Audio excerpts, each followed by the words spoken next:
Okay, तो अभी हम एक बहुत ही इम्पोर्टेंट प्रश्न सॉल्व करने जाएंगे, विच इज़ दिस प्रश्न। बहुत ही इम्पोर्टेंट है ये, 8वां प्रश्न।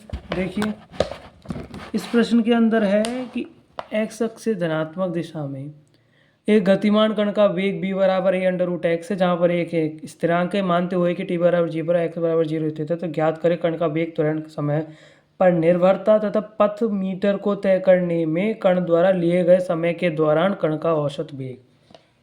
ओके, तो इस प्रश्न को अभी हम करेंगे, तो इसको मैं साइड में रखता हूँ और अपने इसको लाता हूँ। ठीक है, इस प्रश्न को सॉल्व करने के लिए सबसे पहले हमें दे रखा है कि जो v है, b वेलोसिटी, वो डिपेंड करती है a पर y अंडर रूट एक्स, जहाँ पर a is equals to constant, ये हमें दे रखा है। ठीक है, ये चीज़ हमें दे रखी है। अब ये चीज़ तो हमें दे रखी है, अब हम आगे देखेंगे कि इसको हम कैसे सॉल्व कर सकते हैं। तो सबसे पहले हम देखेंगे कि हमें चाहिए यहाँ पर v फर्स्ट क्वेश्चन जो हमसे पूछा, हमें चाहिए v तथा a t के रिलेशन में with respect to t। Okay, सबसे पहले हमसे ये चीज़ पूछिए कि हमें b वेलोसिटी तथा एक्सेलरेशन चाहिए विद रेस्पेक्ट टू टाइम। तो सबसे पहले हम देखेंगे ये b बराबर a t दे रखा है, तो हम लिख लेते हैं यहाँ पर b बराबर a under root x. b को हम लिख सकते हैं d x upon d t, why only d x upon d t, क्योंकि हम x को नीचे ले जाकर समाकलन करने के बाद हमें इसका रिलेशन मिल सकता है, बराबर होता है a अंडर रूट एक्स। ठीक है, अब हम इसको और ले जाते हैं इधर, सो इसको हम लिख सकते हैं d x upon under root x बराबर होगा a डॉट डी टी होगा। अब इसको हम समाकलन कर देते हैं, दोनों का इंटीग्रेट करने के बाद हमें मिलेगा यहाँ पर, इसको हम लिख सकते हैं x की power -half dot d x, समाकलन करने पर a समाकलन d t, because a is equals to constant, not acceleration, is constant. Okay, now if we look at it, we can try to replicate it like, हम इसको ऐसे लिख सकते हैं कि x की पावर माइनस आ जाएगा पहले तो 2। ठीक है, तुम करो ना, तुम इसका जब वो करोगे इंटीग्रेट, तो क्या आएगा, -2x की पावर अंडर रूट, या अंडर रूट एक्स लिख सकते हो तुम, बराबर होगा at के।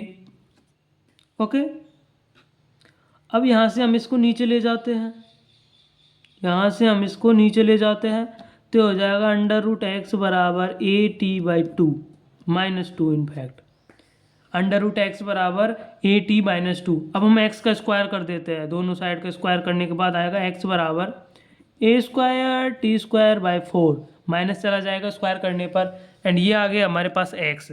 अब हम b निकाल सकते हैं, a निकाल सकते हैं। b कैसे निकालेंगे, dx अपॉन dt बराबर होता है वेलोसिटी के, सो ये बराबर होगा a² upon t²/4 d upon dt। तो यह आ जाएगा हमारे पास a और 4, तो a²/4 तो कांस्टेंट है, तो हो जाएगा dt² अपॉन dt, ये हो जाएगा 2t, तो हो जाएगा a² into 2t, which is going to be a² into t/2। तो हमारे पास वेलोसिटी भी आ गए, समीकरण नंबर सेकेंड। अब हमें चाहिए एक्सेलरेशन, एंड एक्सेलरेशन होता है dv upon dt, which is going to be dv। ये रहा v, तो इसको कर दो, a²/2 तो कांस्टेंट है, into dt upon dt upon dt 1 हो जाएगा, तो हो जाएगा a²/2। ये आ गया हमारे पास एक्सेलरेशन। अब सेकंड पॉइंट देखते हैं। सेकंड पॉइंट में पूछा गया है, यदि x बराबर 1 मीटर हमने ट्रैवल कर लिया, x बराबर 1 मीटर यदि हमने ट्रैवल कर लिया, तो उस टाइम के दौरान b एवरेज क्या होगा, वेलोसिटी एवरेज क्या होगा, हमें ये ज्ञात करना है।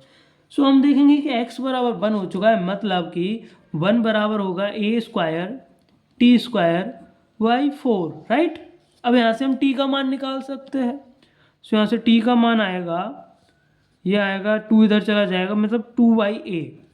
ठीक है, अब b एवरेज क्या होता है, v एवरेज बराबर total distance, displacement upon time.